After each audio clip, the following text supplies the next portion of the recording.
Prvú desiatku videí o našich potulkách ruinami hradov uzatvára jedinečná amfiteatrálna stavba Topolčianskeho hradu.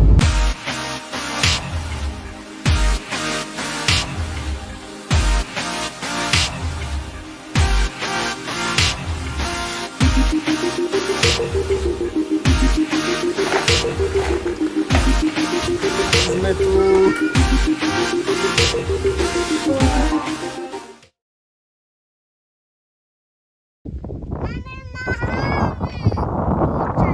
Na hrad vedie strmá, ale sympatická cesta, trvajúca asi 10 minút, na ktorej sa deti smerom nadol radi šmýkajú. Ovšem, keď sa tak stane nechtiac, pod hradím sa rozľahne srdcervúci pláč. Tak, Duško, haď. Cestou na hrad si deti mohli zastrieľať z lúku či kuše, ale po chvíli som si všimol, že mieria na politicky orientované terče. Azda gazda, čo túto službu ponúkal, to robil ako reminiscenciu na politicky neznášanlivú atmosféru, ktorá na hrade v zašlých časoch panovala.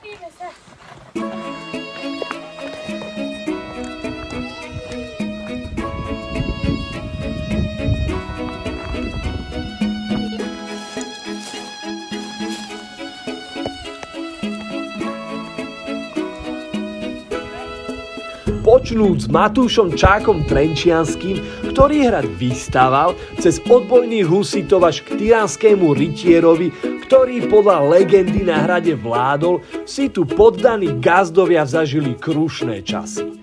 No a tento krutý rytier, že mal v erbe draka, ale toho draka azda tak nasrdil, keď sa spolčil s Turkami, lebo legenda praví, že jak šlak z neba šarka na tyranského rytiera vychrlil plazmatický, rozumej bleskový oheň a spravil tyranii koniec. Na hrad čakali trocha pokojnejšie časy, čo ale pre hrad znamená, že už nie je tak potrebný.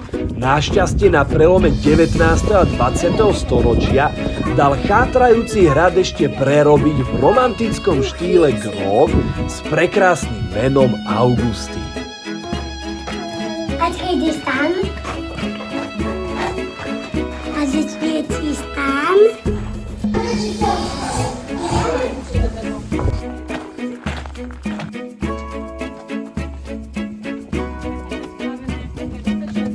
Jožko, nechoď na kraj tak.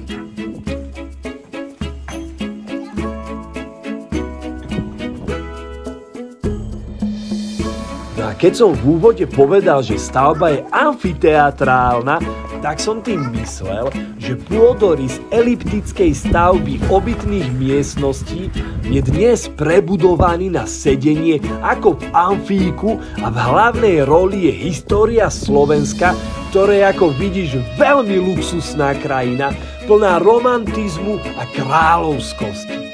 Preto odporúčam, aby si aj ty šiel pozrieť Topolčiansky hrad a ukázal aj ďalším generáciám, čo všetko naša zem zažila.